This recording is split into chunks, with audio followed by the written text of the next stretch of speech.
This is footage of my Swordmaster spec'd Khaine Hoeth with the mastery ability Ether Dance. This is a single target DPS spec.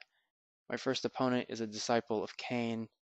I use Protection of Hoeth for the bubble, Wrath of Hoeth for the spirit debuff, and right before Ether Dance I hit Taunt to buff the damage from Ether Dance. You can see I've got icons to the right middle side of the screen. These track debuffs on my target and on me, and as long as I've got the Wrath of Hoeth debuff up, I will use other improved balance attacks. So for example, Eagle's Flight for the parry, or if I think my opponent's close to hitting the rank 1 morale, I can sometimes shut it down by using Intimidating Blow. So here, Persephone and I are both getting pretty low in health, and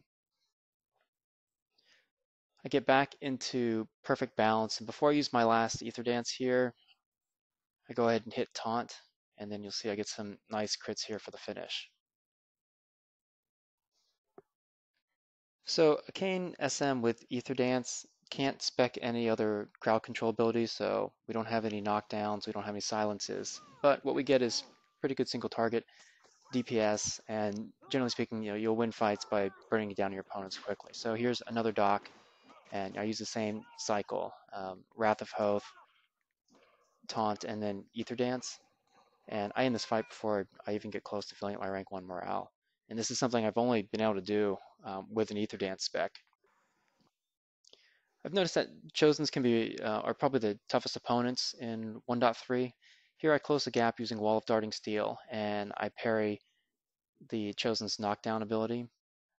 You can see right now I've got Touch of Palsy on me. There's that icon just in the right middle of the screen. Again, that's from a great add-on called Aura. It takes a lot of time to configure, but it really provides a lot of great information.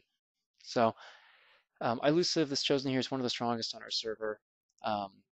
Tried a bunch of specs against Chosen, and I've realized Sword and Board doesn't work so well against Chosen, primarily because a lot of them spec for an ability called Rending Blade, which has a short 5-second cooldown and is undefendable. So you'll see here, whenever there's an enchantment on, I'll spam Shatter Enchantment. In that particular case, it gets parried, and I get knocked down.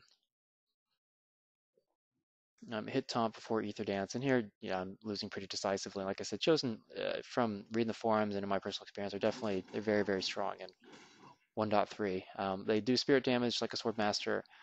They have an undefendable attack, and they can steal your spirit resistances while buffing theirs. This is Julian, a skilled Sork, who I managed to catch off his mount. I hit the AoE root and Quick Incision in case he's going to run, which he doesn't. And I get disarmed right here, so I hit Juggernaut to break it. I currently have, in this video, I'm using in Source Code Agony, the dot tactic. I was originally running with Rugged, but I found that in Source Code Agony, it definitely does help me to finish off fights a lot quicker. And other classes, aside from Swordmasters, have better rank 1 morale, so it's better to finish the fight as soon as possible. This is a skilled Sork named Sony, and I want to show this clip because it's funny. While I'm DPS spec'd as a Swordmaster, I'm definitely not a DPS class. And watch what happens right here. So this fight's looking really good for me at first, and then I get disarmed here, and then a bunch of Sony's abilities crit, and I get burned down. Hope you enjoyed the video. You can check out my new blog. It's at taugrim.com.